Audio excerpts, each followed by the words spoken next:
D'abord, un spécialiste du droit constitutionnel reconnaît le droit du gouvernement fédéral d'imposer cette taxe. Tout à fait. Il faut savoir que la Saskatchewan reste la seule province du Canada qui résiste à cette taxe. Stéphane Bollack, qui est professeur titulaire à la faculté de droit de l'Université de Montréal et spécialiste de droit constitutionnel, et pour lui, le fédéral, dans le but de concrétiser les accords de Paris signés en 2015 sur la réduction des émissions de gaz à effet de serre, eh bien, peut bien imposer cette taxe carbone. Écoutez. Il peut le faire. En tout cas, il y a peu de doute. Les intervenants semblent d'accord que le fédéral pourrait prendre le leadership et imposer une taxe dite carbone. Le spécialiste du droit constitutionnel reconnaît toutefois que l'environnement est de la responsabilité du fédéral et de la province.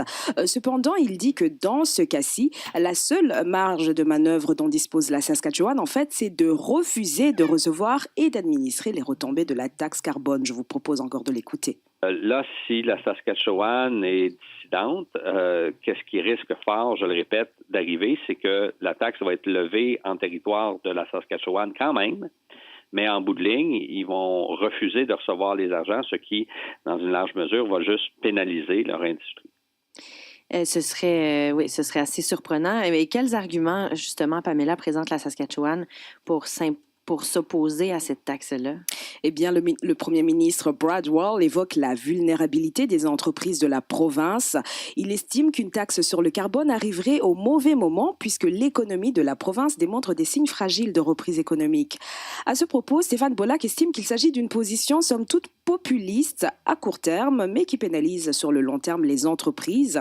Il dit que les industries ne bénéficieront pas des retombées de la taxe, notamment pour améliorer les pratiques en matière de réduction de gaz à effet de serre. Je propose de l'écouter.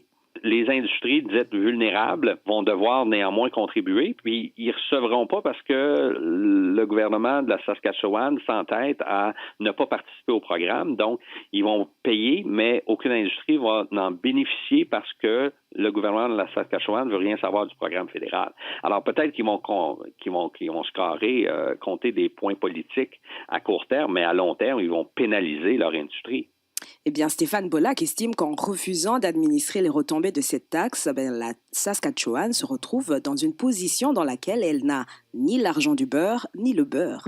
Rien du tout quand même. Parce que dans le fond, Pamela, les retombées de cette taxe fédérale-là, le gouvernement fédéral l'a dit, ces revenus-là vont être redistribués aux provinces. C'est ce qu'on promet. Tout à fait, elles sont destinées aux provinces. D'ailleurs, le gouvernement a demandé aux provinces de dessiner chacune son programme de taxation. A priori, chaque province peut redistribuer comme elle le veut l'argent collecté. Stéphane Bollack trouve que le problème se poserait entre le fédéral et la province si jamais le gouvernement fédéral imposait des conditions sur le pouvoir de le dépenser. Stéphane Bollack trouve que c'est là que devrait plutôt s'orienter les questionnements de la province. Non pas donc sur le fait de se faire imposer la taxe carbone, mais plutôt sur quelles conditions accompagneront la dépense de l'argent de la taxe une fois collectée. C'est un dossier qui n'est certainement pas clos. On en entendra forcément parler dans les prochains mois. Pamela Kazekare, merci beaucoup. Merci à vous.